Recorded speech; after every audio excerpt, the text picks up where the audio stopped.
శ్రీ గురుభ్యో నమః. శ్రీమతి రామానుజయ నమః. శ్రీవాస్తు ప్రేక్షకులకి నమస్కారం.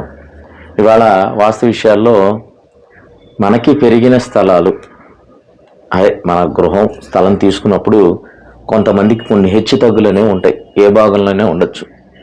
అది ఈశాన్యం కావచ్చు, నైరుతి కావచ్చు, వాయువ్యం కావచ్చు, ఆగ్నేయం కావచ్చు. ఈ భాగాల్లో ఎక్కడైనా కానీ కొంత పెరుగుదల ఉండే పరిస్థితులు కొంతమందికి ఏర్పడతాయి. అయితే అలా పెరుగుదల ఉన్నప్పుడు దాన్ని మనం కట్ చేసే పరిస్థితి కొంతమంది చేస్తారు. కొంతమంది ఖరీదైన స్థలం కదా, కొనుక్కున్నాం కదా అని చెప్పి దాన్ని అలానే వాడేసే క్రమం చేస్తూ ఉంటారు. అది ఈశాన్యం అయినా కావచ్చు. అయితే ఈశాన్యం కూడా పెరిగితే మంచిది కదండి, మనకి ధనం ఐశ్వర్యం ఏదో దానికి సంబంధించి ఎలా వస్తుందనే దాని గురించి అందరూ ఆలోచిస్తూ ఉంటారు. అయితే ఎప్పుడైతే ఈశాన్యం పెరుగుదల అనేది అవసరానికి మించి ఉంటుందో ఆగ్నేయం వాయువ్యం తగ్గే పరిస్థితి ఉంటాయి.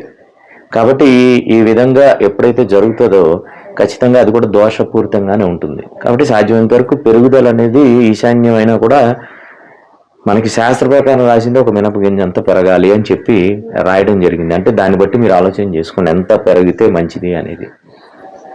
అయితే ఇక మిగతా భాగాలు ఏవైతే పెరిగిన స్థలాల్లో కొంతమంది కట్ చేస్తూ ఉంటారు. అంటే ఇది పెరిగింది కాబట్టి కట్ చేస్తే మంచిది కదా అని చెప్పి ఒకవేళ నైరుతి కావచ్చు, ఆగ్నేయం కావచ్చు, వాయువ్యం కావచ్చు, సాధ్యమైనంత వరకు ఈ 3 భాగాల్లో పెరుగుదల ఉంటే కట్ చేస్తారు. ఎందుకని అది దోషంగా ఉండకూడదని.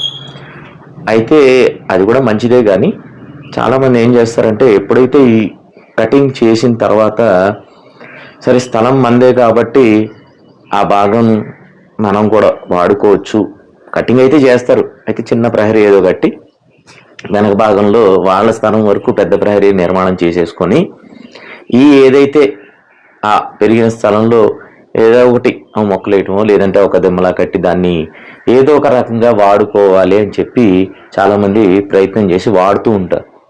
అది మంచి పద్ధతి కాదు. సాధ్యమైనంత వరకు మనకి ఏ భాగం అయినా కానీ కరెక్ట్ కాదు అనుకున్నప్పుడు మన శరీరంలో కూడా దాన్ని తొలగించే ప్రయత్నం చేస్తారు. ఎందుకంటే అది ఉంటే అది క్యాన్సర్కి కారణం అవుతుంది. అలానే గృహంలో కూడా ఒక భాగం పెరిగింది అన్నప్పుడు దాన్ని తొలగించాలనుకున్నప్పుడు తొలగించాము అని అనుకున్నప్పుడు దాన్ని డైరెక్ట్గా ఇందులోంచి వాడుకునే వసతి చేసుకోకూడదు.